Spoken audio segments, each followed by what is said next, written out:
let's bring in James Kamau, an HIV health activist and the CEO at Kenya Treatment to Access Movement. He joins us live via Zoom from Nairobi. James, 40 years later, and the vaccine search is still dragging its feet. Is this pledge holding much promise for Africa? Thank you, and thank you for having me. This pledge, 40 years later, is not holding for Africa. In terms of vaccines, for it to be there, and a lot of money has been pumped into vaccines by the Western world at no success, because HIV has proved to be a virus that mutates quite a lot. But sad to say, Africa has put very little money, if any, for R&D or research and development for getting a new vaccine. So 40 years later, and we in Africa, bearing the brunt of HIV, have not put money commensurate to the problem that we have in terms of R&D. And I think it's important that we push forward. If we are going to learn from other diseases, neglected diseases, which are not there in Europe, but are here in Africa, and yet we don't have enough funding for the same, because we have not put anything under research and development. Now, AIDS risks becoming a forgotten disease in Africa. How has attitude change affected infection and testing rates on the continent?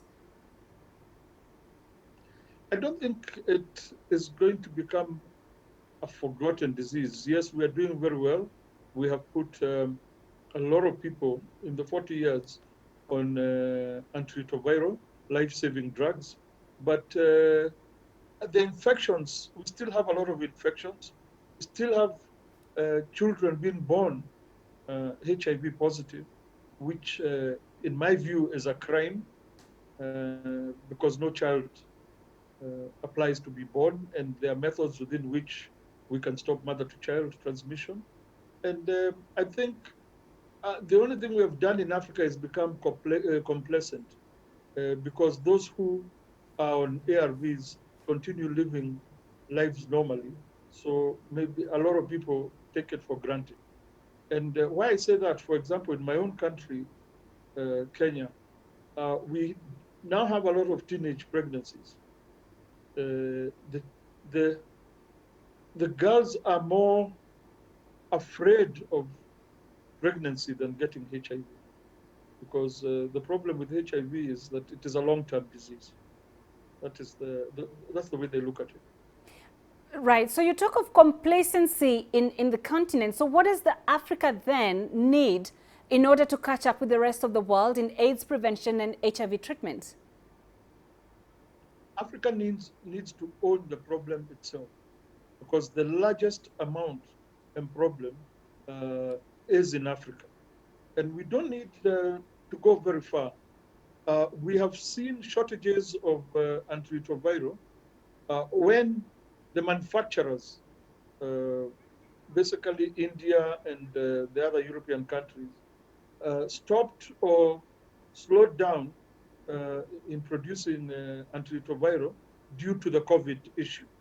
Now, that has brought a lot of shortage within Africa, and it is important for us to be able, as Africa now, to set up and start producing drugs, so that which is for our population, if we are to go ahead. And it's also imperative to note that putting patients on ART is also a socioeconomic issue. It is the only way for us to achieve not only to achieve universal health coverage, but also to achieve Vision 2030. All right, James Kamau, we appreciate your time tonight. Thank you very much for joining us.